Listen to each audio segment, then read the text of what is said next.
MCA म्हणजेच Maharashtra cricket association या MCAच्या निवडणुकीवरून सध्या महाराष्ट्राच्या राजकारणात आणि क्रीडा विश्वात मोठा गदारोळ सुरू आहे। राष्ट्रवादी काँग्रेसचे म्हणजेच शरद पवार गट आमदार रोहित पवार यांना या प्रकरणात सुप्रीम कोर्टाकडून मोठा झटका बसला आहे। मुंबई हायकोर्टाने या निवडणुकीला स्थगिती दिली होती। त्या विरोधात रोहित पवार सुप्रीम कोर्टात गेले होते, पण तिथे त्यांना दिलासा मिळण्याऐवजी कोर्टाच्या तिखट प्रश्नांचा सामना करावा लागला। नमस्कार, मी प्रथमेश। सुप्रीम कोर्टाने रोहित पवारांना नक्की काय म्हटले, मिस्चिफ किंवा गैरप्रकार हा शब्द कोर्टाने का वापरला आणि क्रिकेटपटू केदार जाधवने यात कोणती महत्त्वाची भूमिका बजावली, या सर्व प्रश्नांची उत्तरे आजच्या व्हिडिओत आपण पाहणार आहोत। हे संपूर्ण प्रकरण जानेवारी 2026 मधील MCA निवडणुकीशी संबंधित आहे। निवडणुकीच्या काही दिवस आधीच 401 नवीन आजीव सभासद म्हणजेच लाईफ मेंबर्स नोंदवण्यात आले। आश्चर्य म्हणजे हे 401 लोक कोण होते? कोर्टात दिलेल्या पुराव्यानुसार यामध्ये रोहित पवारांच्या पत्नी, मेहुणे, व्यावसायिक भागीदार आणि राजकीय कार्यकर्त्यांचा भरणा होता।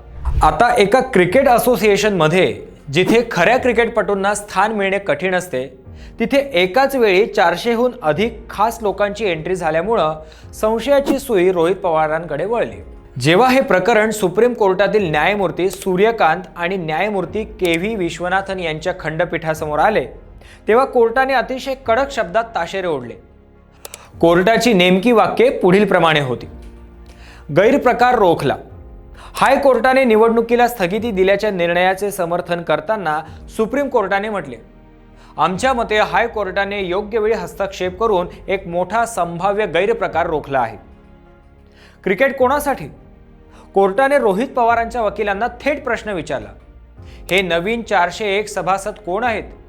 ते क्रिकेटपटू आहेत का की तुमच्या आवडीचे लोक आहेत? क्रिकेट संस्था ही क्रिकेटपटूंसाठी असायला हवी, राजकीय पुनर्वसनासाठी नाही। निवडणुकीची घाई? निवडणूक जाहीर झाल्यानंतरच हे नवीन सभासद का आणले गेले, यावरही कोर्टाने तीव्र नाराजी व्यक्त केली। आता या संपूर्ण लढाईत माजी भारतीय क्रिकेटपटू केदार जाधव यांनी महत्त्वाची भूमिका बजावली। त्यांनी कोर्टासमोर पुरावे ठेवले। पहिला पुरावा, नवीन सभासदांपैकी 18 लोक रोहित पवारांचे थेट नातेवाईक आहेत। दुसरा पुरावा, 50हून अधिक लोक त्यांच्या बारामती ॲग्रो कंपनीशी संबंधित आहेत। आणि तिसरा पुरावा, अनेक राजकीय पदाधिकारी आहेत ज्यांचा क्रिकेटशी कधीही संबंध आलेला नाही। केदार जाधव यांच्या मते हा निव्वळ लोकशाहीचा खून असून क्रिकेट असोसिएशनवर खाजगी कब्जा मिळवण्याचा हा प्रयत्न होता। याच मुद्द्याची दखल कोर्टाने घेतली। सुप्रीम कोर्टाचा कल पाहून आणि न्यायमूर्तीचे तिखट प्रश्न ऐकून रोहित पवार यांच्या वकिलांच्या लक्षात आलं की इथे दिलासा मिळणे कठीण आहे। अखेर कोर्टाने दंड ठोठावण्याचे किंवा अधिक कडक टिप्पणी करण्याचे संकेत दिल्यावर रोहित पवारांच्या वकिलांनी आपली याचिका मागे घेण्याचा निर्णय घेतला। याचा अर्थ असा की आता हे प्रकरण पुन्हा हायकोर्टात चालणार आहे आणि तुर्तास तरी रोहित पवारांना या निवडणुकीत आपली मनमानी करता येणार नाही, हे स्पष्ट झालंय। मित्रांनो, खेळामध्ये राजकारण येणे नवीन नाही, पण खेळाडूंच्या हक्कावर गदा आणून जेव्हा संघटनांवर ताबा मिळवण्याचा प्रयत्न होतो, तेव्हा कोर्टाला हस्तक्षेप करावा लागतो। सुप्रीम कोर्टाने वापरलेला गैरप्रकार हा शब्द या प्रकरणाचे गांभीर्य स्पष्ट करतो। तुम्हाला काय वाटतं?